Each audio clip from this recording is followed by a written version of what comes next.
Le pacte du mortier sanglant. Et si le secret de la richesse d'un homme reposait sur les cris étouffés de son propre sang? Voici l'histoire d'un père qui a troqué son âme pour l'or, et dont la fortune fut bâtie sur la chair de son fils. On raconte qu'au cœur d'un vieux village oublié du Dahomey, vivait un homme du nom de Hadjovi, un cultivateur pauvre mais ambitieux. Chaque matin, il regardait les grands du village passer, leurs mains couvertes d'anneaux, leurs boubous étincelants, leurs femmes parfumées d'or. Et dans ses yeux, une flamme brûlait, celle de la convoitise silencieuse. Il disait souvent, le sang du pauvre nourrit le sol, mais jamais sa bouche. Mais Hadjovi était fatigué de nourrir la terre sans qu'elle ne le nourrisse en retour. Une nuit, à l'heure où les coqs dorment encore, il marcha jusqu'au vieux carrefour interdit. Les anciens disaient qu'à cet endroit, les vivants et les esprits se saluent sans parole. Sous l'arbre à palabres, un vieillard l'attendait déjà. Sa peau semblait tissée d'ombre et ses yeux, deux braises humides. Tu veux l'or? Dit le vieillard. Alors offre ce que tu as de plus pur. Hadjovi hocha la tête, sans comprendre toute la gravité de ces mots. Le vieillard lui remit un petit mortier noirci par le temps. Plus grand que ce mortier ne pile pas le grain, murmura-t-il. Il pile la destinée. Puis il disparut dans un vent glacé.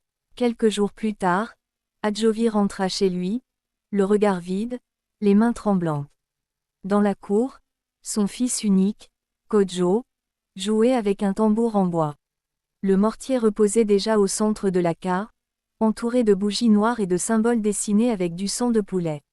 Hadjovi appela son fils d'une voix douce. « Approche, mon enfant. Aide ton père à devenir quelqu'un. » Cette nuit-là, les cris de Kodjo se perdirent dans les profondeurs du vent. Et lorsque le mortier cessa de résonner, Hadjovi n'était plus le même.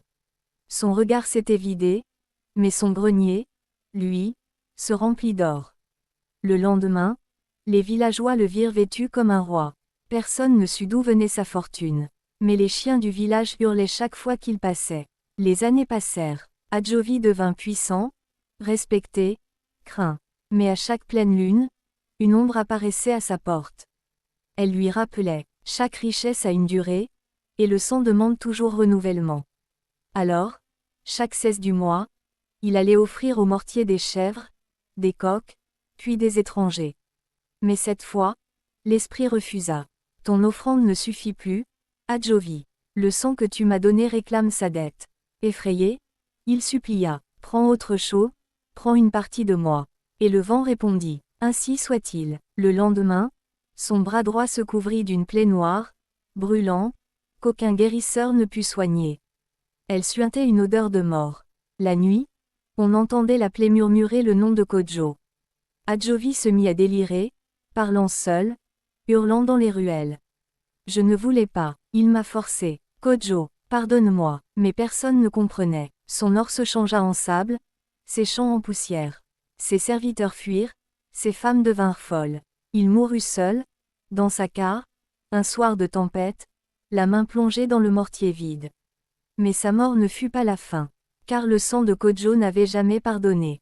Et l'âme d'Hadjovi, maudite et tourmentée, ne trouva pas le repos. Quelques jours après son enterrement, les membres de la fraternité secrète qu'il avait initiée commencèrent à mourir. L'un fut retrouvé sans langue, l'autre sans yeux, un troisième pendu dans sa propre cave, la bouche remplie de cendres. Chaque victime, avant de mourir, disait avoir entendu une voix grave murmurer. Ce n'est pas fini. Le mortier réclame encore.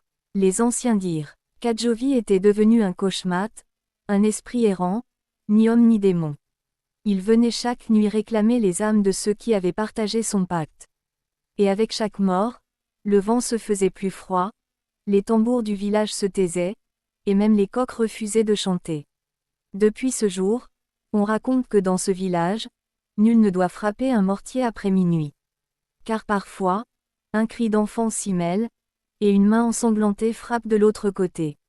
Et ceux qui rêvent d'Hadjovi le voient toujours, le visage rongé, murmurant. L'or du sang brille peu de temps, mais son écho résonne pour l'éternité.